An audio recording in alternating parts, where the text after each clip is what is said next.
1 October 2022 पूर्वी Java इन्डोनेसियाको मंगल रिजेन्सीको कान्जारुहान स्टेडियममा association football खेलपछि एक घातक मानव दुर्घटना भयो, जुन अहिलेसम्मकै संसारकै सबैभन्दा ठूलो स्टेडियम दुर्घटना हो। इन्डोनेसियाको पूर्वी जावा भन्ने ठाउँमा मंगल रिजेन्सीको कान्जारुहान स्टेडियममा यो घटना घटेको थियो। आदरणीय दर्शक महानुभावहरू, उक्त दिन इन्डोनेसियाका दुई व्यावसायिक लीग खेल्ने टोलीहरूबीच भइरहेको एक लीग म्याचको फाइनल खेल भइरहेको थियो। दुई टोलीहरूमध्ये घरेलु पक्ष अरेमा थियो भने प्रतिद्वन्दी क्लब पर्सेबाया सुराबाया थियो।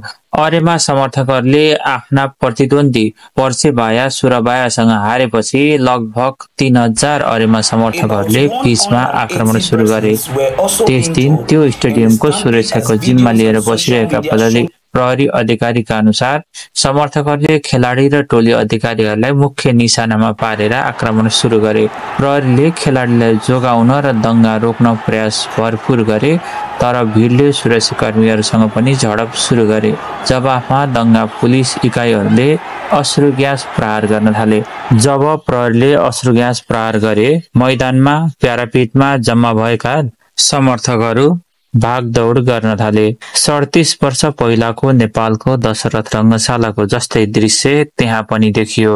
त्यो के भने इन्डोनेसियाको यो घटनामा पनि दर्शकहरू अश्रु ग्यासबाट बच्नको लागि प्राय सबै आत्तिएर एउटै गेटतर्फ पुगेका थिए। गेटमा धेरै मानिस एकैपटक पुगेकोले निस्कन खोज्दा च्यापिएर 174 जना मारिए। त्यस्तै 583 जना गम्भीर घाइते भएका थिए भने हजारौं दर्शकहरू सामान्य घाइते भएका थिए। एक हारको मूल्य 32 बालबालिकासँगै 174 जना मारिए। 38,000 क्षमताको उक्त रंगशालामा 42,000 समर्थकलाई टिकट बिक्री गरिएको थियो। अर्को रोचक पक्ष के छ भने कुनै पनि स्टेडियममा दुवै पक्षका समर्थकहरू हुने गर्छन्, तर त्यस दिन आयोजकले विपक्षी टिमका कुनै पनि समर्थकलाई टिकट बिक्री गरेको थिएन। 6 अक्टोबर 2022 मा इन्डोनेसियाका प्रहरी प्रमुख प्रहरी जनरल लिस्टिनो सिभिक प्रावोले घोषणा गरे कि 6 वटा विभिन्न व्यक्ति र समूहहरूलाई शंकाको घेरामा राखिएको छ। पछि उनीहरूलाई पहिचान पनि गरियो र सख्त कारबाही गरियो।